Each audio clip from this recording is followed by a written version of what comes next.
Okey, Assalamualaikum warahmatullahi wabarakatuh dan salam sejahtera semua. Sekarang cikgu sedang siapkan kita punya slide pembelajaran untuk tajuk pemakanan sukan. Okey.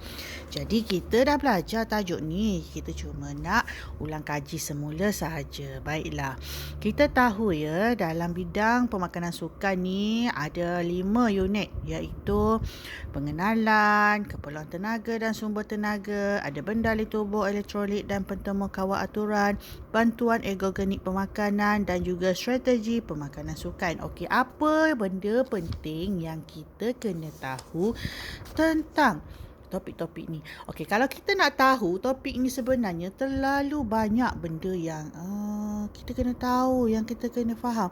Sebenarnya benda-benda ni sangat-sangat berkaitan dengan topik-topik kita sebelum ni. Okey? Alright. Jadi, kita tengok pengenalan pemakanan. Kita kena tahu membezakan pemakanan dengan pemakanan sukan. Apa bezanya?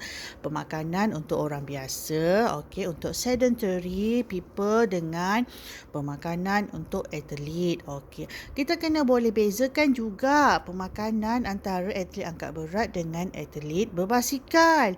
Kita kena juga boleh bezakan pemakanan antara atlet gimnastik dengan atlet bola sepak dengan atlet bola tampar. Okey, semua tu berbeza. Berbeza dari segi apa? Dari segi keperluan tenaga. Tu yang kita kena tahu. Okey, daripada segi keperluan tenaga dia. Tenaga apa yang dia perlukan? Apa makanan yang perlu untuk menjana tenaga tu dalam badan kita. Alright. Kemudian kita kata membincangkan kepentingan pemakanan seimbang untuk kesihatan dan prestasi atlet. Of course, memang perlu. Kemudian membandingkan kesan pengambilan makanan berdasarkan piramid makanan dengan piramid pemakanan atlet terhadap prestasi atlet. Dan juga mencerahkan punca dan kesan malnutrisi terhadap prestasi atlet. Okey. Kalau kita tengok secara amnya, malnutrisi ni bermaksud kekurangan nutrisi. Okey, kalau kita tengok kekurangan nutrisi ni, kita selalu kaitkan dengan kekurangan makanan. Kalau tempat-tempat di negara-negara dunia ketiga kan, contohnya makanan kurang, kurang karbohidrat, kurang protein, kurang lemak, jadi berlakunya masalah-masalah malnutrisi. Berbeza dengan malnutrisi untuk atlet. Kalau malnutrisi untuk atlet ni bermakna kita memberikan mereka nutrisi yang sepatutnya mereka perlukan banyak tapi kurang. Sebab tu kita kata tadi pemakanan seimbang untuk prestasi atlet. Maksudnya atlet angkat berat mungkin memerlukan nutrisi yang berbeza dengan atlet berbasikal sebab dia punya keperluan tenaga berbeza. Dia menggunakan sumber tenaga yang berbeza. Jadi itu yang maksudnya malnutrisi ni tadi. Keperluan tenaga tu berbeza. Jadi pembelajaran kita dalam pemakanan sukan ni dia tidak stuck ataupun dia tidak berdasarkan pada satu teori sahaja. Dia ialah berdasarkan kepada atlet. Atlet satu tidak akan sama makanannya dengan atlet dua. Macam tu. Okey. Kemudian kita pergi pula kepada unit 5.2. Keperluan tenaga ini yang kita katakan tadi.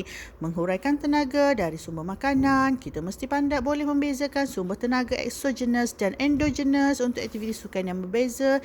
Dari segi intensiti dan jangka masa. Yang ini juga penting.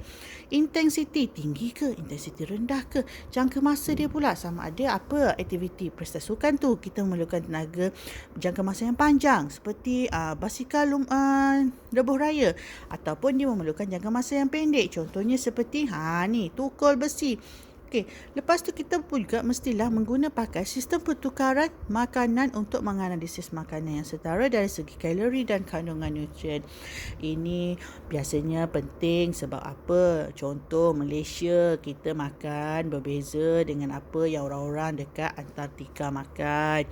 Jadi kita kena tahu kalau dekat Malaysia kita dapat karbohidrat daripada nasi. Kalau dekat Antartika kita kena cari karbohidrat daripada sumber yang lain. Jadi itu ialah maksud dia pertukaran makanan tu. Okey.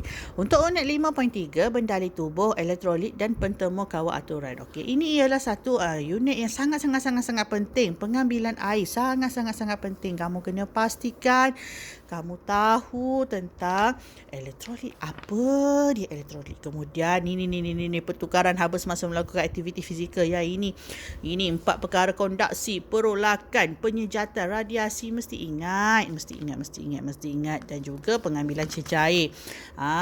Ini muka surat 89 ni, yang ini sebelum bersukan, semasa bersukan, selepas bersukan.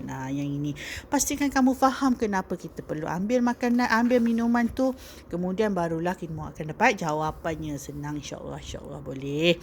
Kemudian status hidrasi berdasarkan warna urin.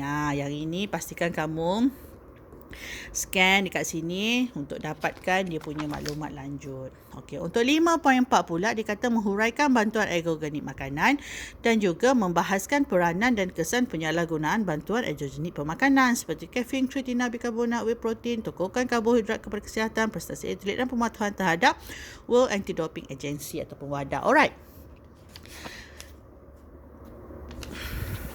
Cikgu. Cikgu dah banyak sangat. So, baca je lah yang tu. Okey, alright. Kemudian ialah unit 5.5, menerangkan strategi pemakanan yang sesuai semasa sebelum dan selepas latihan, pertandingan berdasarkan jenis dan kuantiti nutrien semasa pengambilan, dan juga merancang pemakanan yang sesuai untuk seorang atlet. Okey, ini yang cikgu kata tadi. Kita mesti merancang pemakanan kepada seseorang atlet tu. Dia berbeza bagi setiap atlet. Tengok dia kata, suka melibatkan kombinasi kuasa, kelajuan dan jangka masa panjang. So, apa yang perlu kita buat, apa yang perlu kita bagi pada mereka. Sebabnya kita kena tahu kalau kita bagi karbohidrat ialah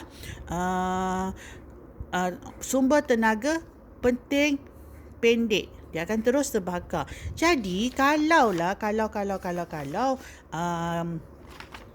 kita menggunakan sistem tenaga, kita hanya mengharapkan tenaga daripada karbohidrat saja. Kalau kita 2 jam, dalam masa 2 jam berkayuh basikal lebuh raya tu, you rasa karbohidrat tu ada lagi ke dalam badan kita? Jadi dekat mana badan kita boleh cari lagi tenaga? Kat mana badan kita nak ambil lagi tenaga? You all tahu kan, kalau dah habis glukosa dalam darah kita akan pecahkan glycogen dalam otot.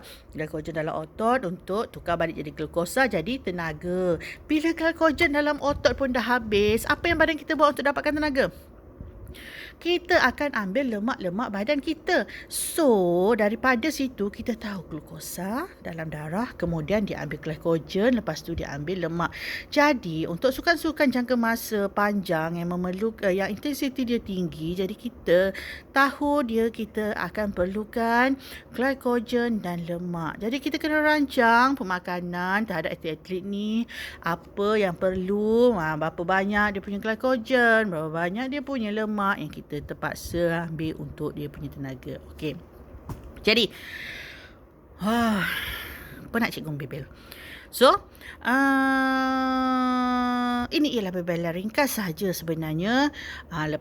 Lepas ni, cikgu akan bebel secara detail pula. Jadi,